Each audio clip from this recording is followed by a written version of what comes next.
토론부터 예배에 오신 여러분 환영합니다. 우리 계신 곳에서 각자 하나님을 찬양 드리시겠습니다.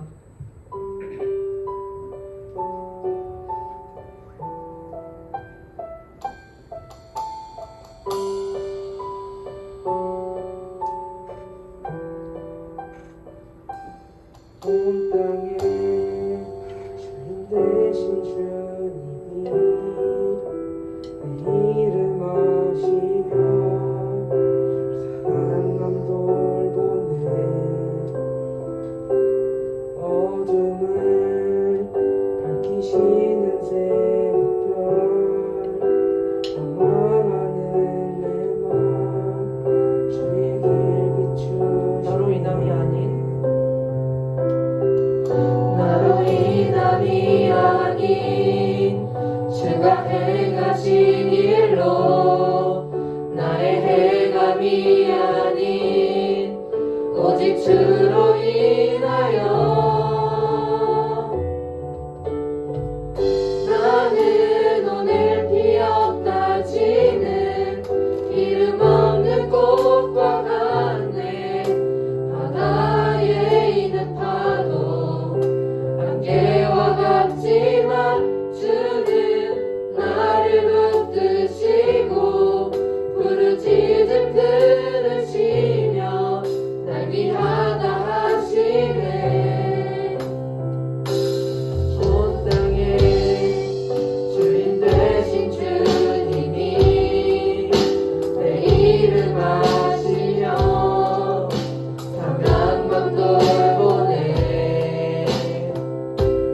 어둠을 밝히시는 새벽별 방황하는 내 맘 주의 길 비추시네.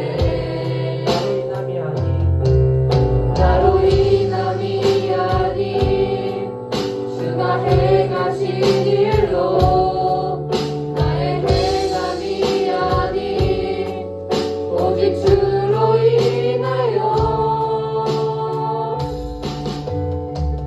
나는 오늘 피었다 지는 이름 없는 꽃과 같네.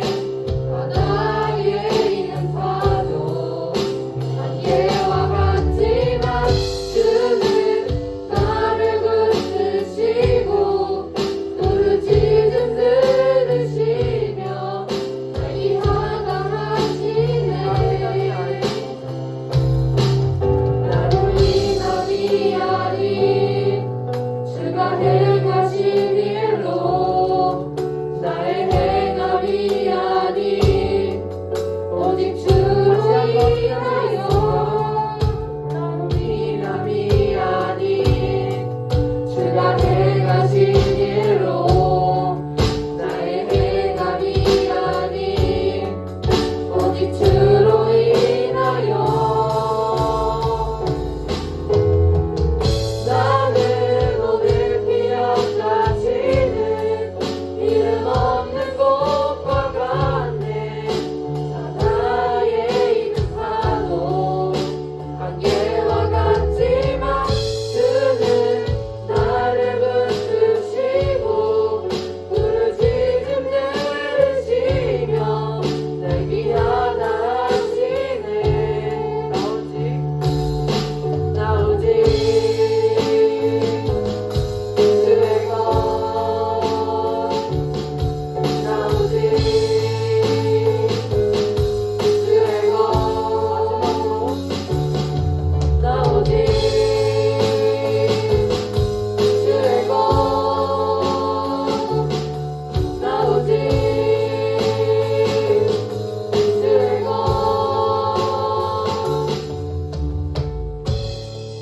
지금 이 자리에서 기도 드리실 때 온 땅의 주인 내 이름을 아시고 내 상한 마음을 돌보시는 주님을 향해 기도 드리시겠습니다.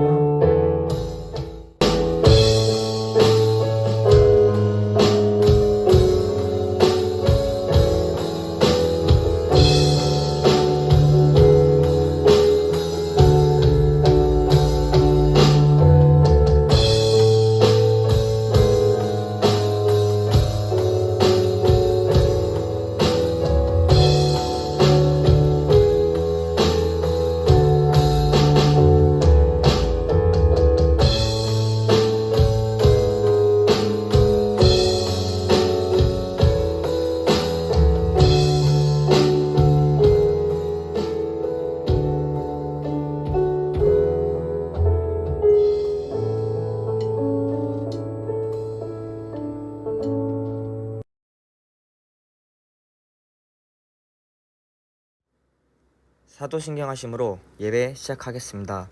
나는 전능하신 아버지 하나님 천지의 창조주를 믿습니다. 나는 그의 유일하신 아들 우리 주 예수 그리스도를 믿습니다. 그는 성령으로 잉태되어 동정녀 마리아에게서 나시고 본디오 빌라도에게 권한을 받아 십자가에 못 박혀 죽으시고 장사된 지 사흘 만에 죽은 자 가운데서 다시 살아났으며 하늘에 오르시어 전능하신 아버지 하나님 우편에 앉아 계시다가 거기로부터 살아있는 자와 죽은 자를 심판하러 오십니다. 나는 성령을 믿으며 거룩한 공교회와 성도의 교제와 죄를 용서받는 것과 몸의 부활과 영생을 믿습니다. 아멘. 안녕하세요, 푸른것도 친구들. 자, 오늘은 오실 예수란 제목으로 말씀을 함께 나누고자 합니다. 자, 본문 말씀 시편 3편 1절에서 8절 말씀 함께 읽도록 하겠습니다. 여호와여, 나의 대적이 어찌 그리 많은지요. 일어나 나를 치는 자가 많으니이다. 많은 사람이 나를 대적하여 말하기를 그는 하나님께 구원을 받지 못한다 하나이다. 여호와여, 주는 나의 방패시오 나의 영광이시오 나의 머리를 드시는 자이시니이다. 내가 나의 목소리로 여호와께 부르짖으니 그의 성산에서 응답하시는도다. 내가 누워 자고 깨었으니 여호와께서 나를 붙드심이로다. 천만인이 나를 에워싸 진친다 하여도 나는 두려워하지 아니하리이다. 여호와여, 일어나소서. 나의 하나님이여, 나를 구원하소서. 주께서 나의 모든 원수의 뺨을 치시며 악인의 일을 꺾으셨나이다. 구원은 하나 여호와께 있사오니 주의 복을 주의 백성에게 내리소서. 아멘. 자, 시편 3편의 부제, 즉 부제목이 무엇인지 아시나요? 성경책을 가지고 있는 친구들, 뭐라고 적혀져 있나요? 아마도 대부분의 성경책에는 다윗이 그의 아들 압살롬을 피할 때에 지은 시라고 적혀져 있을 거예요. 자, 다윗은 어떤 왕이었을까요? 왜 다윗은 그의 아들 압살롬을 피하는 그 상황을 맞이했을까요? 이 압살롬은 정말 똑똑한 사람입니다. 옛날 왕이 하는 일 중에서 중요한 일 중 하나가 바로 송사를 진행하는 일입니다. 즉, 판결을 하는 일이죠. 어떤 사건이 일어났으면 그 사건을 판결하는 일이 왕들의 주 업무 중 하나였습니다. 다윗의 아들 압살롬은 그 성문길 곁에 서서 송사를 하러 온 사람들을 자기에게로 오게 하고 물어봤습니다. 어느 지파 사람이냐? 그리고 아무 지파에 속한 사람이면 그 사람이 옳다고 하고 보냈습니다. 먼저 왜 어느 지파의 사람이라고 물어봤을까요? 그 지파를 자기의 사람으로 만들려는 생각이었습니다. 그리고 이렇게 하는 것이 왜 중요했을까요? 바로 민심을 얻는 행동이었습니다. 백성들의 마음을 얻는 그런 행동이었죠. 왕의 아들이 자기의 말을 들어주고 같이 이야기하고 자신의 이야기를 공감해 주는데 어떤 백성들이 좋아하지 않았을까요? 그런 일을 며칠만 했을까요? 아니요. 성경에는 분명히 말하고 있습니다. 바로 4년간 이러한 행동을 꾸준하게 했다는 거예요. 정말 대단하지 않나요? 4년 동안이나 자신이 왕이 되려고 차근차근 준비를 했다는 겁니다. 그리고 반역에 성공을 하죠. 백성들의 마음, 즉 민심이 이미 다 압살롬에게로 돌아간 상태입니다. 전령이 다윗에게 와서 말하되 이스라엘의 인심이 다 압살롬에게로 돌아갔나이다 한지라. 다윗이 예루살렘에 함께 있는 그의 모든 신하들에게 이르되 일어나 도망하자. 그렇지 아니하면 우리 중 한 사람도 압살롬에게서 피하지 못하리라. 빨리 가자. 두렵건대 그가 우리를 급히 따라와 우리를 해하고 칼날로 성읍을 칠까 하노라. 자, 사무엘하 15장 13절에서 15절 말씀입니다. 말씀을 보시면 알 수 있듯이 다윗은 도망갔어요. 바로 두려워하면서 도망을 갔죠. 도망가는 중에 또 이러한 상황이 발생합니다. 사무엘하 16장 7절에서 8절 말씀입니다. 심의가 저주하는 가운데 이와 같이 말하니라. 피를 흘린 자여, 사악한 자여, 가거라, 가거라. 사울의 족속의 모든 피를 여호와께서 내게로 돌리셨도다. 그를 이어서 네가 왕이 되었으나 여호와께서 나라를 네 아들 압살롬의 손에 넘기셨도다. 보라, 너는 피를 흘린 자이므로 화를 자초하였느니라 하는지라. 자, 여기에서 시므이는 사울의 친족이었습니다. 어제만 해도 다윗은 왕이었는데 지금은 저주와 비난을 받는 상태인 거죠. 어떻게 저주를 했을까요? 다윗과 다윗 왕의 모든 신하들을 향해서 돌을 던지면서 7절과 8절에 그런 저주를 했다는 겁니다. 다윗은 어떤 사람입니까? 지금도 이스라엘에 가면 다윗 성이라고 있습니다. 그리고 이스라엘 사람들이 가장 존경하는 왕, 바로 다윗 왕입니다. 그리고 성경에서의 다윗은 누구였습니까? 하나님이 다윗에게 내 마음에 합한 사람이라고 칭찬한 사람입니다. 사무엘이 하나님의 명령으로 다윗을 선택하셨고 자신이 믿는 하나님을 모욕하고 저주하는 골리앗을 문맷돌로 잡았으며 그런 뒤에 수많은 전쟁에서 승리를 하며 이스라엘의 영웅이라고 백성들에게 환호성을 받고 결국 이스라엘의 왕이 된 하나님의 사람 다윗이라고 알려진 사람입니다. 그런 다윗이 역경과 고난과 환난을 안 겪었을까요? 아니요. 누구보다 환난과 고난과 역경을 겪은 인물이 다윗이었습니다. 다윗의 일대기를 아시는 분들이면 다들 아실 거예요. 그 고난의 시작은 사울의 질투였습니다. 무언가를 잘하면 시기와 질투를 받습니다. 그래도 어느 정도의 정도가 있습니다. 그 질투 때문에 목숨이 위태하나요? 생사를 오고 가나요? 사울의 다윗을 향한 질투는 그냥 지금 생각하는 귀여운 질투가 아니라 정말 다윗을 죽이려고 한 질투였습니다. 백성들이 자신보다 다윗을 더욱 높인다고 생각하고 자신을 떠난 하나님이 그와 함께 한다는 것을 알았기 때문에 죽이려고 하였죠. 다윗은 그렇게 사울의 위협을 피해 도망 다니게 됩니다. 영웅 대접은커녕 국가의 지명 수배자가 되어서 자신의 조국, 사람들이 영웅이라고 말한 다윗이 자신의 나라인 이스라엘에서 편하게 발 뻗고 잘 곳이 없어서 유랑을 하게 되죠. 얼마나 유랑 생활을 했을까요? 10년 이상이에요. 10년. 지금 그냥 말로 10년이라고 해서 아무 느낌이 없을 텐데 정말 10년 깁니다. 전도사님이 곧 있으면 30살이 되는데 그 3분의 1의 시간을 도망 다니며 보냈다는 거예요. 그 기간이 얼마나 고통스럽고 힘들었을까요? 감히 상상하기 어려울 겁니다. 그리고 정말 많은 일들이 있었습니다. 하나하나 다 설명은 못하지만 정말 많은 일들이 있었죠. 수많은 고통과 환난, 그리고 어려움과 슬픔과 배신과 그리고 다윗의 눈물의 기도가 있었습니다. 전도사님이 왜 다윗의 이러한 것들을 이야기할까요? 성경의 위대한 인물, 하나님이 내 마음에 합한 자라고 일컬음을 받는 다윗이란 사람도 어려움과 힘듦이 있었고 부르짖음도 있었고 배고픔과 환난이 있었고 수많은 고통과 아픔과 지침과 사람들과의 관계에서의 문제들, 각종 세상 모든 힘듦을 겪었다는 거예요. 자, 본문 말씀 1절, 2절 말씀 읽어봅시다. 준비 시작. 여호와여, 나의 대적이 어찌 그리 많은지요. 일어나 나를 치는 자가 많으니이다. 많은 사람이 나를 대적하여 말하기를 그는 하나님께 구원을 받지 못한다 하나이다. 1절 말씀은 방금 전도사님이 이야기했고, 그리고 이러한 수많은 고통 중에서 특별하게 다윗을 힘들게 하는 것이 있었어요. 바로 2절 말씀입니다. 많은 사람이 나를 대적하여 말하기를 그는 하나님께 구원을 받지 못한다 하나이다. 여태 자신이 믿고 의지하던 하나님께서 자신을 버렸다는 말이 정말 다윗은 힘들었을 겁니다. 하지만 그런 다윗은 이렇게 말합니다. 3절, 6절 말씀입니다.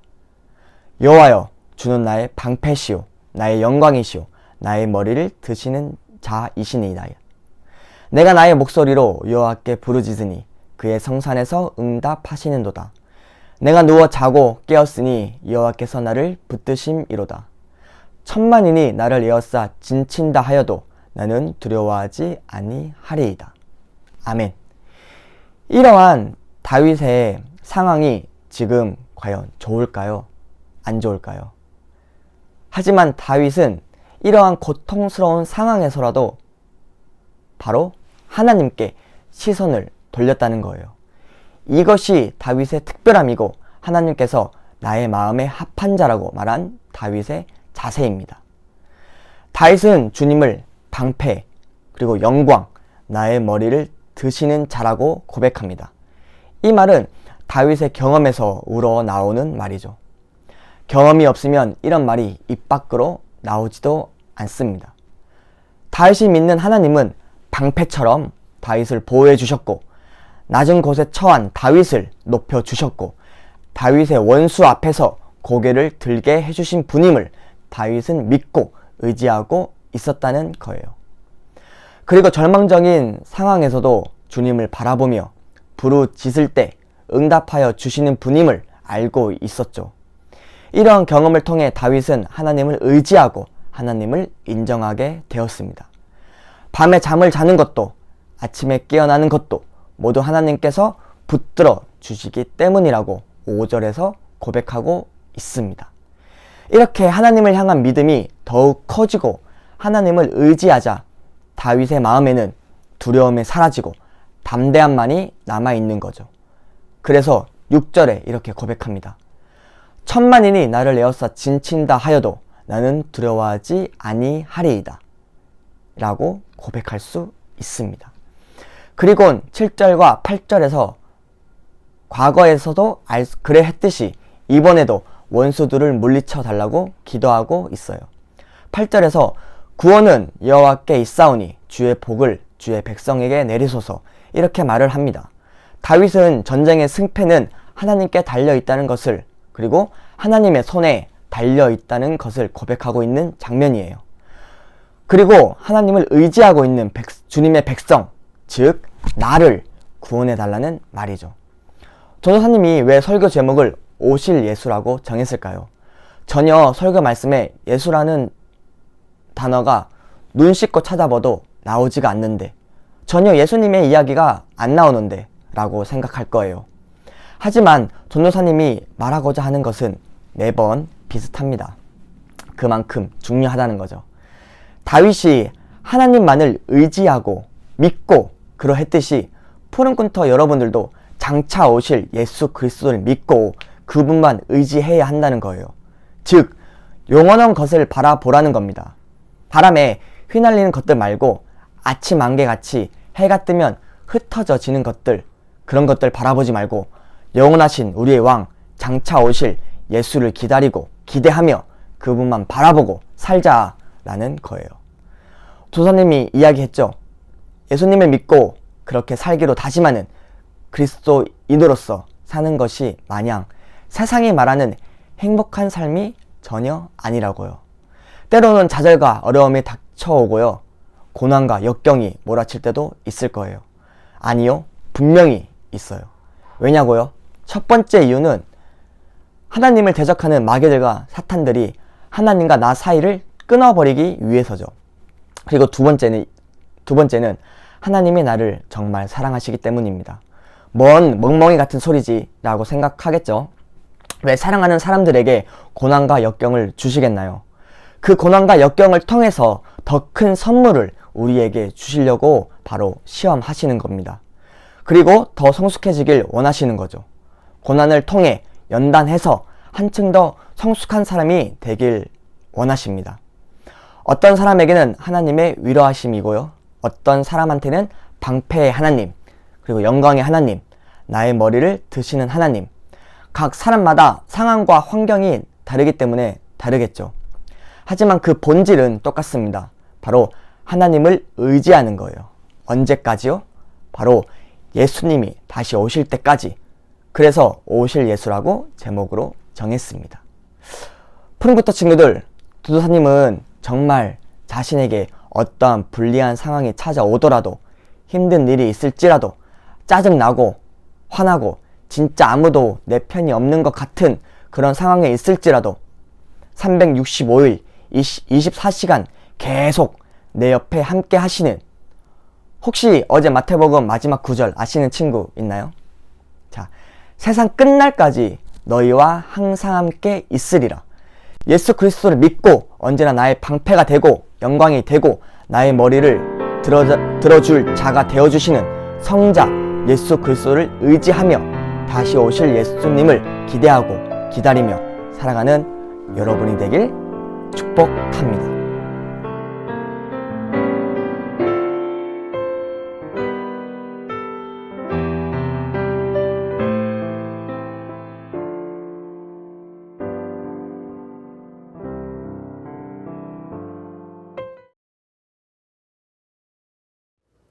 주기도문으로 푸른금토 예배 마치겠습니다.